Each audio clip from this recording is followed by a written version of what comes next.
ನಮಸ್ಕಾರ ಬಂಧುಗಳೇ.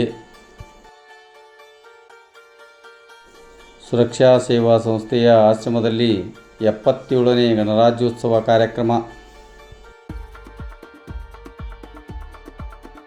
ಗಣರಾಜ್ಯೋತ್ಸವ ಕಾರ್ಯಕ್ರಮಕ್ಕೆ ಸಂಬಂಧಪಟ್ಟಂತೆ ಬಾಗಲಕೋಟೆ ಜಿಲ್ಲೆ ಇಳಕಲ್ ನಗರದ ಅಂಗವಿಕಲರ, ಅನಾಥರ ಹಾಗೂ ವೃದ್ಧರ ಸೇವಾಶ್ರಮವಾದ ಸುರಕ್ಷಾ ಸೇವಾ ಸಂಸ್ಥೆಯಲ್ಲಿ 77ನೇ ಗಣರಾಜ್ಯೋತ್ಸವವನ್ನು ಆಚರಿಸಲಾಯಿತು.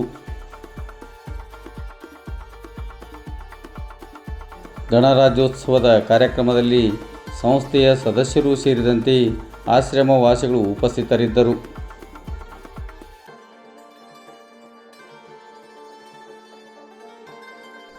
ಇದೇ ಸಂದರ್ಭದಲ್ಲಿ ಸಂಸ್ಥೆಯ ಸದಸ್ಯರು ನಾಡಿನ ಸಮಸ್ತ ಜನತೆಗೆ ಗಣರಾಜ್ಯೋತ್ಸವದ ಶುಭಾಶಯಗಳನ್ನು ಕೋರಿದರು.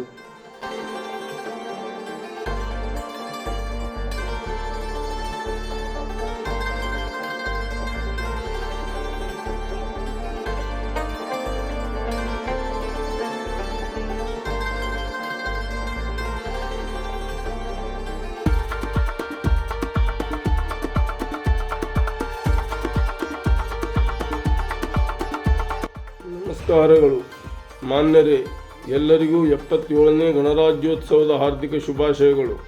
ಇಂದು ನಾವು ಭಾರತದ 77ನೇ ಗಣರಾಜ್ಯೋತ್ಸವವನ್ನು ಆಚರಿಸುತ್ತಿದ್ದೇವೆ. ನಮಗೆ 1947 ಆಗಸ್ಟ್ 15ರಂದು ಸ್ವತಂತ್ರ ಸಿಕ್ಕರೂ ನಮ್ಮ ದೇಶಕ್ಕೆ ನಮ್ಮದೇ ಆದ ಸಂವಿಧಾನವನ್ನು ರಚಿಸಲು ಡಾಕ್ಟರ್ BR ಅಂಬೇಡ್ಕರ್ ಅವರ ನೇತೃತ್ವದಲ್ಲಿ ಸಮಿತಿಯನ್ನು ರಚಿಸಲಾಯಿತು. 1950 ಜನವರಿ 26ರಂದು ನಮ್ಮ ಸಂವಿಧಾನವು ಅಧಿಕೃತವಾಗಿ ಜಾರಿಗೆ ಬಂದಿತು.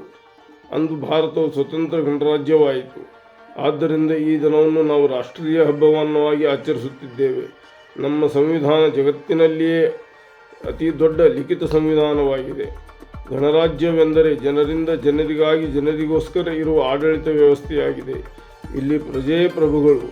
ಇಂದು ನಾವು ಈ ಸುಂದರ ನಾಡಲ್ಲಿ ಬದುಕುತ್ತಿದ್ದೇವೆಂದರೆ ಅದರ ಹಿಂದೆ ಮಹಾತ್ಮ ಗಾಂಧಿ, ಸುಭಾಷ್ ಚಂದ್ರ ಬೋಸ್, ಭಗತ್ ಸಿಂಗ್, ಡಾಕ್ಟರ್ ಅಂಬೇಡ್ಕರ್ ಅಂತ ನೂರಾರು ಮಹಾನ್ ನಾಯಕರ ಶ್ರಮವಿದೆ. ಅವರ ತ್ಯಾಗ ಬಲಿದಾನದ ಫಲವಾಗಿಯೇ ಇಂದು ನಾವು ಈ ಸುಂದರ ಭಾರತದಲ್ಲಿ ನೆಮ್ಮದಿಯಾಗಿ ಇದ್ದೇವೆ. ಅದೇ ರೀತಿ ಗಡಿಯಲ್ಲಿ ಮಳೆ ಚಳಿ ಎನ್ನದೇ ನಮ್ಮನ್ನು ಕಾಯುತ್ತಿರುವ ಯೋಧರಿಗೂ ಈ ಸಂದರ್ಭದಲ್ಲಿ ಗೌರವ ಸಲ್ಲಿಸೋಣ. ಇಂದಿನ ಮಕ್ಕಳೇ ನಾಳಿನ ಪ್ರಜೆಗಳು ಎನ್ನುವ ಮಾತಿನಂತೆ ನಾವು ಕಾನೂನನ್ನು ಗೌರವಿಸೋಣ. ಪ್ರಾಮಾಣಿಕತೆ ಮತ್ತು ಪರಿಶ್ರಮದಿಂದ ನಮ್ಮ ದೇಶವನ್ನು ಜಾಗತಿಕ ಮಟ್ಟಕ್ಕೆ ಕರೆದೊಯ್ಯೋಣ. ಸ್ವಚ್ಛ ಭಾರತ ಮತ್ತು ಸಮೃದ್ಧ ಭಾರತ ನಿರ್ಮಿಸೋಣ ಎಂದು ತಿಳಿಸುತ್ತಾ ಮತ್ತೊಮ್ಮೆ 77ನೇ ಗಣರಾಜ್ಯೋತ್ಸವದ ಹಾರ್ದಿಕ ಶುಭಾಶಯಗಳನ್ನು ತಿಳಿಸುತ್ತೇನೆ. ಧನ್ಯವಾದಗಳು. ನಮಸ್ಕಾರಗಳು. ಭಾರತೀಯ ಗಣರಾಜ್ಯೋತ್ಸವ ಪ್ರತಿ ವರ್ಷದ ಜನವರಿ 26ರಂದು ಆಚರಿಸಲಾಗುವ ದಿನಾಚರಣೆ.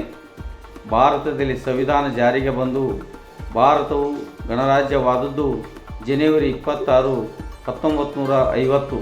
ಇದರ ಪ್ರಯುಕ್ತ ಈ ದಿನವನ್ನು ಗಣರಾಜ್ಯೋತ್ಸವವಾಗಿ ಆಚರಿಸಲಾಗುತ್ತಿದೆ. ಈ ಶುಭ ದಿನದಂದು ಮಾನ್ಯ ನಾಡಿನ ಸಮಸ್ತ ಜನತೆಗೆ ನನ್ನ ಪರವಾಗಿ ಹಾಗೂ ಸಂಸ್ಥೆಯ ಸರ್ವ ಸದಸ್ಯರು ಮತ್ತು ಆಶ್ರಮವಾಸಿಗಳ ಪರವಾಗಿ 77ನೇ ಗಣರಾಜ್ಯೋತ್ಸವದ ಹಾರ್ದಿಕ ಶುಭಾಶಯಗಳನ್ನು ಕೋರುತ್ತೇನೆ. ಧನ್ಯವಾದಗಳು.